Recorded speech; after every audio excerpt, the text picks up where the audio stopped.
안녕하세요. 문학캐스터 레몬입니다. 오늘 함께 볼 작품은 정철 선생의 관동별곡 상편이에요. 관동별곡은 총 147개의 행으로 구성되어 있는데요. 아마 관동별곡 하면 하고 한숨부터 쉬실 거예요. 왜냐하면 긴 만큼 어려운 고사도 많고 헷갈리는 내용이 많기 때문이죠. 하지만 늘 교과서에 실려 있고요. 잊을만 하면 나오죠? 그만큼 대단한 가사니까요. 가사 가운데서 자신의 내면 세계를 이 정도로 탐구하고 동시에 자연의 아름다움을 이렇게 우아하게 우리말로 표현해낸 작품이 별로 없으니까요. 그리고 제가 최대한 자세하게 설명을 해볼 테니까 될 수 있으면 먼 길을 떠나는 화자, 작자에게 감정이입을 하려고 노력해 보시기를 바랄게요. 자, 먼저 큰 덩어리로 나누어 볼게요. 크게 네 부분. 서사, 본사 첫 번째, 금강산 기행 부분이지요. 본사 두 번째, 관동 팔경 기행 부분이에요. 그리고 마지막으로 결사, 이렇게 나눌 수 있습니다. 오늘은 전반부인 서사와 본사 첫 번째 부분까지만 보도록 할게요. 서사에서는 정철이 전라남도 담양군 창평에서 은거하던 중에 강원도 관찰사가 되어서 임지인 원주로 떠나서 춘천, 철원, 회양을 순찰하면서 강원도를 제대로 다스려 보겠다는 포부를 밝힙니다. 본사 첫 번째에서는 금강산 기행을 떠나게 되는데요. 금강산에 올라서 만폭동의 폭포수를 구경을 하고요. 금강대와 진월대를 거쳐서 계심대에서 비로봉을 바라보면서 공자의 덕을 흠모하고 이 활용소를 바라보면서 좋은 정치를 하겠다 이렇게 다짐을 합니다. 그리고는 금강산을 떠나서 동해로 가면서 본사 두 번째가 시작됩니다. 자세히 한번 들어가 볼게요. 처음에는 관찰사 벼슬을 받게 되어서 강원도로 떠나는 부분이에요. 강호의 병이 깊어 듀님에 누웠더니, 강호는 강과 호수라고 해서 자연이라는 뜻이죠. 즉 은자나 시인이 어지러운 속세를 떠나서 묻혀 생활하던 곳이죠. 자연을 사랑하는 마음이 깊어서 고질병이 되어서 은신처인 전라남도 담양군 창평에서 지내고 있었는데, 관동 800리에 방면을 맡기시니, 여기서 생략된 주어는 임금님이에요. 임금께서 800리나 되는 강원도 관찰사의 직분을 맡겨주시니 성은이야, 임금의 은혜야말로 가디록 만극하다, 갈수록 끝이 없구나. 연추문 들이달아, 연추문으로, 여기서 연추문은 경복궁의 서쪽 문이에요. 경회의 남문 바라보며 그곳으로 달려들어가서 경회로의 남쪽 문을 바라보면서 하직고 물러나니, 누구에게 하직을 하겠어요? 바로 임금께죠. 임금께 하직 인사를 드리고 물러나니 옥절이 알패셨다. 자, 옥절은 여기서 옥으로 만든 부신이에요. 이건 옛날에 관직을 받을 때 봤던 펜인데요. 옥절이 앞에 있었다. 자, 얼마나 벅차오르겠어요. 정식으로 이제 벼슬을 받은 건데 마음이 급하겠죠. 얼른 가서 임무를 수행해야 하니까요. 평구역 말을 갈아, 평구역에서 말을 갈아타고, 여기서 평구역은 경기도 양주 쪽인데요. 이곳에서 춘천과 원주로 가는 길이 갈립니다. 흑수로 돌아드니 여주에 있는 흑수로 돌아서 들어가니 섬강은 어디매요? 섬강은 어디인가? 여기서 섬강은 강원도 횡성군이랑 평창군을 흘러가는 강의 이름이에요.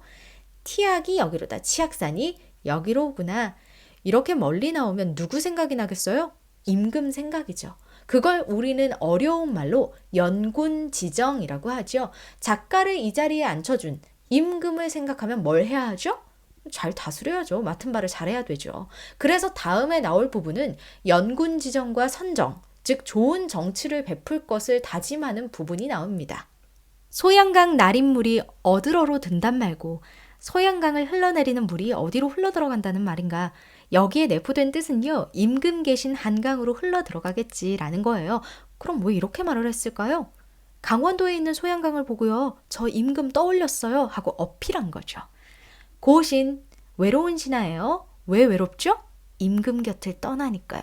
임금 곁을 떠나는 외로운 신하가 거국 나라를 떠나매, 즉 한양을 떠난다는 뜻이에요.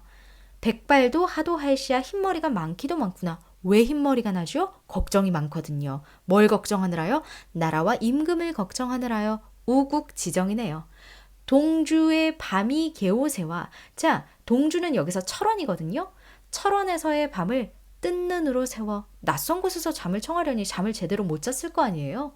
북관정에 올라하니 그래서 날이 새자마자 북관정, 여기서 북관정은 철원의 북쪽에 있던 정자예요. 북관정에 올랐으니 삼각산 제일봉이 임금 계신 한양의 삼각산 제일 높은 봉우리가 함하면 베리로다. 웬만하면 거의 보일 것도 같구나. 궁왕 대궐터에 옛날 태봉국은 신라 말기에 궁예가 철원에 세운 나라예요. 궁예왕의 대궐터였던 곳에 오작이 지지괴니 까마귀와 까치떼가 지적위니 지적윈다는 건 운다는 거죠. 천고 흥망을 아는다 모르는다 옛나라의 흥하고 망함을 알고 오는 것인가 모르고 오는 것인가 왜 이렇게 울어대는가. 자, 여기서 무상감을 느낄 수가 있어요. 회양 내 이름이 마초와 같으시고 회양 네 이름이 마침 공교롭게도 같구나. 그럼 뭐랑 같다는 거예요? 옛날 한나라에 회양이라는 마을이 있었거든요. 그곳과 이름이 같다는 거예요. 그럼 갑자기 왜 중국에 있는 회양 이름을 거론했겠어요? 이 사람이 말하고자 하는 바가 있겠죠. 급당유 풍채를 고텨 아니 볼게이고 급장유의 풍채를 이곳에서 다시 보지 않겠는가? 갑자기 급장유는 누구죠? 급장유는 아까 이야기했던 중국의 회양이라는 마을의 태수였는데요. 그렇게 선정 베풀기로 유명했대요. 그러니까 여기 고을 이름도 같지? 나를 통해서 급장유를 다시 보게 될 거야. 즉 나도 급장유처럼 선정을 베풀 거야 이 뜻이에요. 그러니 여기에는 애민정신이 담겨 있다고 할 수 있겠죠. 자, 서사 마무리하고요. 이제 본격적으로 본사 들어갑니다. 본사는 아까 이야기한 대로 금강산, 내금강, 외금강의 경치와 그것을 본 소감을 풀어냈는데요. 여기서 내금강, 외금강은 간단해요. 내금강은 좀 더 내륙에 있는 금강산을 가리키고요. 바다 쪽에 있는 금강산은 외금강이라고 합니다. 자, 여정이 어떻게 되냐? 가명에서 출발해서요. 백천동, 만폭동, 금강대, 진월대, 계심대, 화룡소, 마하연과 묘길상 안문제를 지나서 불정대 그리고 그곳에서 보는 12폭포까지 이렇게 이어집니다. 차례대로 볼게요. 가명 안이 무사하고 여기서 가명은 관찰사가 거처하는 관청이죠. 무사하다는 건 그만큼 잘 다스리고 있다는 자부심이 느껴지네요. 시절이 3월인지 시절이 3월인 때 이제 봄이 왔겠네요. 화천 꽃이 피어있는 시냇가를 따라가면 풍악으로 뻗어있다. 풍악 금강산 쪽으로 뻗어 있다. 사실 풍악은 원래 금강산의 가을을 가리키는 말이라서 계절적으로는 맞지 않을 수 있는데요. 그만큼 알록달록 생생한 이미지를 표현하기 위해서 그렇게 쓴 거겠죠. 행장을 다 떨치고 자, 행장이라는 건 이제 여행할 때 필요한 채비들 있죠. 그걸 다 떨쳐버리고 즉 간편하게 하고 석경 돌이 많은 좁은 길에 막대를 짚고 백천동 곁에 두고 여기서 백천동은 금강산 안에 있는 절인 장안사 골짜기로 들어가는 입구예요.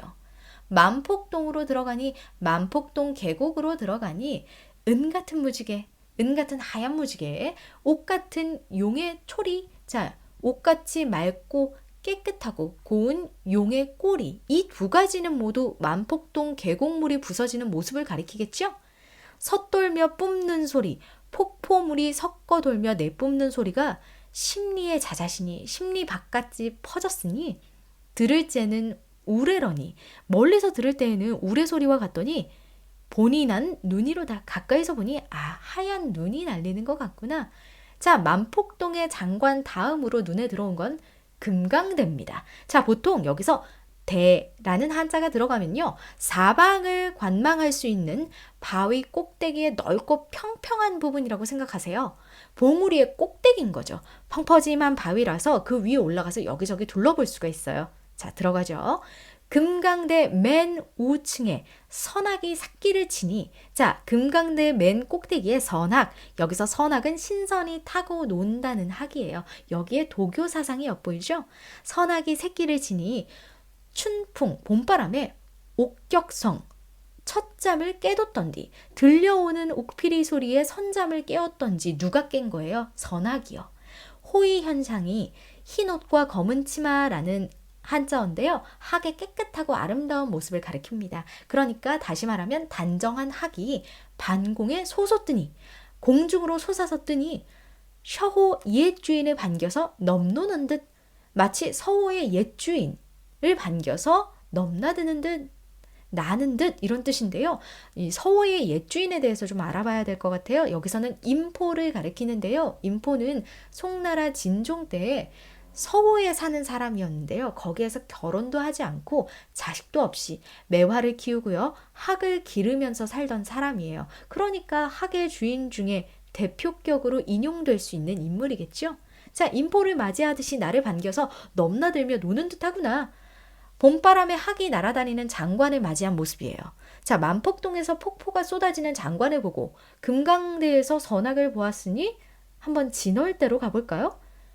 소향로, 대향로, 눈 아래 굽어보고 작은 향로처럼 생기고 큰 향로처럼 생긴 산봉우리. 여기서는 만폭동 입구에 있는 크고 작은 산봉우리를 가리켜요. 그것들을 눈 아래 굽어보곤 정향사 진월대 고쳐 올라앉은 말이 정향사 진월대에 다시 올라앉으니 어떤 거 하니? 여산, 중국의 이름 있는 산 중에 하나예요. 중국의 여산같이 진면목이 아름다운 금강산의 참 모습이 여기야 다 배는다. 여기서야 다 보인다. 오와!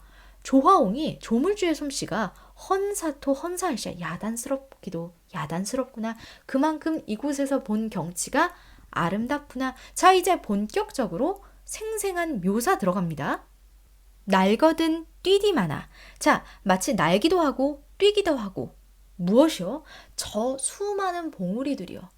섰거든 솟디마나. 우뚝 서기도 하고 높이 솟기도 했으니 역시 산봉우리들이 그렇다고요. 참으로 장관이로다 이런 말이겠죠. 부용을 고잡는 듯 또 연꽃을 꽂아 놓은 듯하고 백옥을 묶었는 듯 백옥을 묶어 놓은 듯도 하고 이렇게 하얀 이미지, 백색의 이미지를 쓴 이유는 아주 성스럽고 고결한 이미지를 주기 위해서 그래요. 동명을 박차는 듯 동해를 박차는 듯하고 북극을 괴앗는 듯 북극을 떠받쳐 놓은 듯하구나. 제가 한번 읽어보면요. 자, 이 산은 말이야. 날기도 뛰기도 서있기도 높이 솟기도 연꽃을 꽂아놓은 것 같기도 백옥을 묶어놓은 것 같기도 하고 동해를 박차는 듯하고 북극을 떠받칠 듯 높이 솟았구나. 아주 생동감 있게 산의 묘사를 하면서도 대꾸법을 통해서 음악성이 두드러지는 부분이죠. 하나 더, 마지막 부분. 이 북극을 괴앗는 듯이라는 부분을 보면 그만큼 그냥 높이 솟은 봉우리다라고 이야기할 수도 있겠지만 북극성이 임금을 뜻하거든요. 그러니 이걸 임금이라고 해석을 한다면 산봉우리, 그것을 떠받치는 산봉우리는 자기 자신이 되겠죠. 자, 높을 쉬고 망고대, 높기도 하구나 망고대요. 무엇이 높겠어요? 지주가 높겠죠. 외로울시야 혈망봉이, 외롭기도 외롭구나 혈망봉이. 여기서 망고대는 저쪽 금강산의 동쪽 봉우리고요. 혈망봉은 금강산의 여러 봉우리 중에 하나예요. 하늘에 치밀어, 자, 하늘에 치밀어 올라 무슨 일을 사례리라, 무슨 일을 아뢰려고 천만겁 지나도록 오랜 세월이 지나도록 굽힐 줄을 모르는다. 굽힐 줄을 모르는가. 자, 산봉우리가 정철 자신이라고 생각하면요. 이곳에서 결국 자신이 지조를 지키겠다는 뜻을 드러냈다고 할 수 있어요. 자, 어와 너여이고, 아, 망고대와 혈망봉 너로구나. 너가 진짜구나. 너 같은 또 있을까? 너같이 높은 기상을 지닌 것들이 또 있을까? 그렇게 높은 기상, 지조와 절개를 지닌 것이 없다라는 뜻이겠죠? 자, 다음 계심대입니다. 계심대는 진월대의 뒤쪽에 위치해 있어요. 계심대 고쳐 올라, 계심대에 다시 올라서 중향성 바라보며, 중향성을 바라보며, 여기서 중향성은요, 표훈사에서 훨씬 더 가면 대군대 구역이 있는데요. 그곳에 있는 봉우리를 가리켜요. 바위들이 수없이 겹겹 층층으로 쌓여 있어서 꼭 성벽을 둘러친 것 같다고 해서 성이라고 부른대요.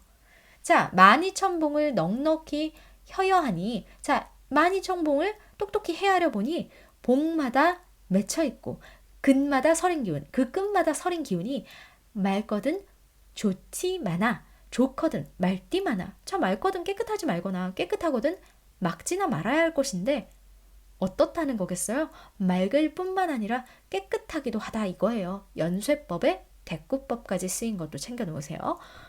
저 기운을 흩어내야 인거를 만들고자 저 맑고 깨끗한 기운을 흩어내서 뛰어난 인재를 만들고 싶다. 오, 아름다운 경치를 보면서도 나라를 생각하고 있네요. 우국지정입니다.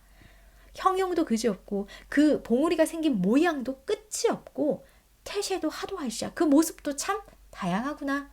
천지 삼기실제, 천지가 생겨날 때에 자연이 되었마는 저절로 이루어진 것이겠지만 뭐가 저절로 이루어졌겠어요? 이 산봉우리들이요.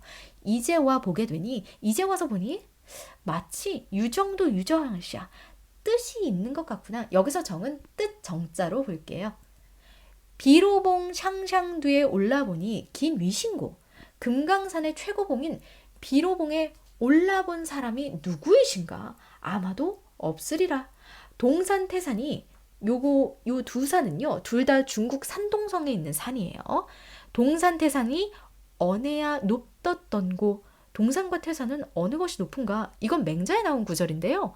공자께서 동산에 올라 노나라를 작다고 여기시고 태산에 올라 천하를 작다고 여기셨다라는 말이 있어요. 즉 옛날에 공자가 동산에 올라서 노나라가 작음을 안타까워하고 태산에 올라서 천하를 작다고 한탄했으니 노국 좁은 줄을 우리는 모르거든. 노나라가 좁은 줄 우리는 모르는데 우리한테는 노국도 너무 넓은 것 같은데 넓거나 넓은 천하 어띠하야 적단 말고 아니 그렇게 넓은 천하를 우리 공장님은 어찌하여 작다고 하셨지?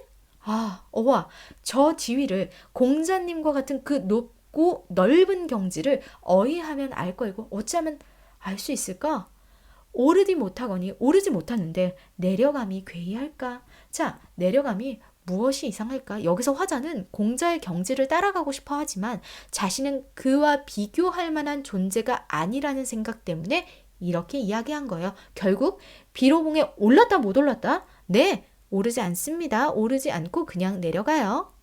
여기부터는 이제 마지막 경치와 감회를 느끼는 곳인데요. 화룡소, 마하연, 묘길상 안문제, 불정대를 지나 12폭포까지 이렇게 차례대로 볼게요.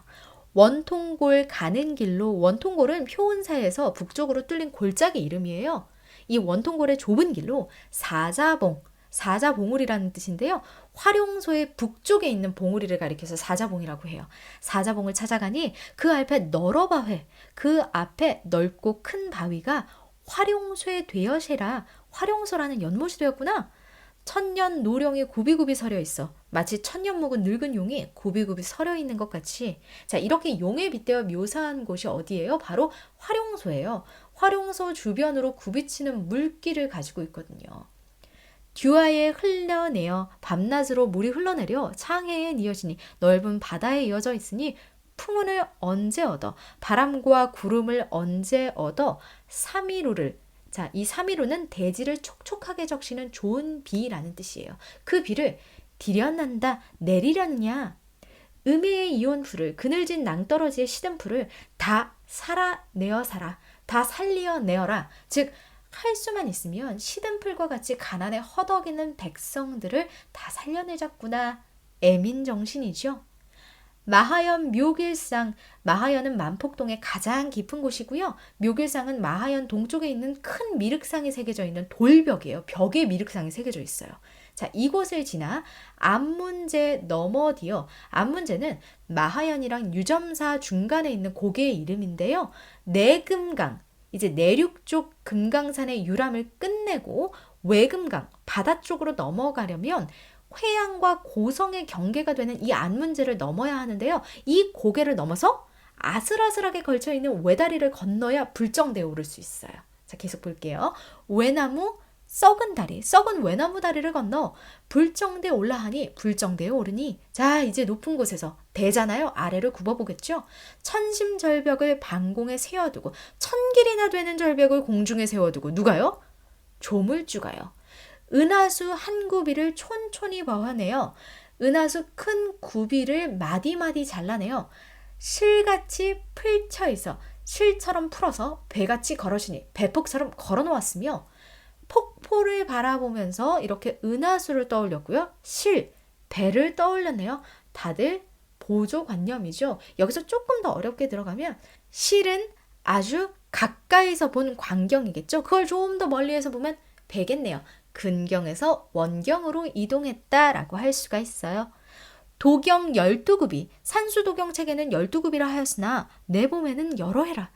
이 내가 보기에는 12폭이 더되어 보인다.